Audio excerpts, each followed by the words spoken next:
যাদের সাথে কথা বলবেন না, মুখটা আল্লাহ ফিরাইয়া নেবেন। কথা বলতে চাইলেও আল্লাহ মুখকে ফিরিয়ে নেবেন। মোট কথা, তাদের সাথে কোনো কথা আল্লাহ রাব্বুল আলামিন বলবেন না। শুধু এখানেই ক্ষান্ত নয়, ওয়ালা ইউযাক্কিহিম, তাদের সাথে কথা আল্লাহ কেন বলবেন না? তার প্রথম নম্বর কারণ হলো তারা নাপাক, তারা অপবিত্র। কিয়ামতের মাঠে তারা নাপাক হয়ে থাকবে। আল্লাহ তাদেরকে পাকও করবেন না, তাদেরকে পুত পবিত্র করবেন না। তারা নাপাক থাকার কারণে আল্লাহ রাব্বুল আলামিন কিয়ামতের দিন তাদের সাথে কথা বলবেন না। 3 নম্বর হলো ওয়ালা ইয়ানজুরু ইলাইহিম, কিয়ামতের দিন আল্লাহ রাব্বুল আলামিন তাদেরকে পাক তো করবেন না, তাদের সাথে কথাও বলবেন না।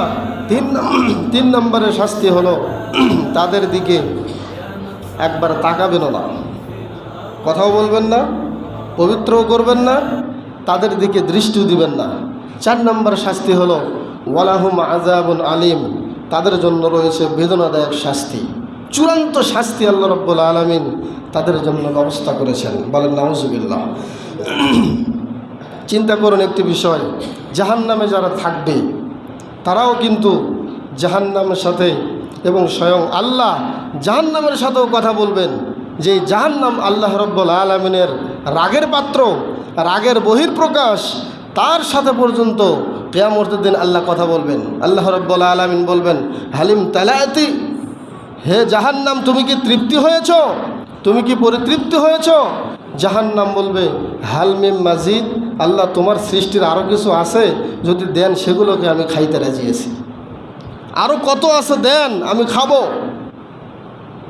আল্লাহ রাব্বুল আলামিন সেই বুখারীর বর্ণনা, সাথে সাথে তার পায়ের বৃদ্ধা আঙ্গুল একটু স্পর্শ করাবেন জাহান্নামে।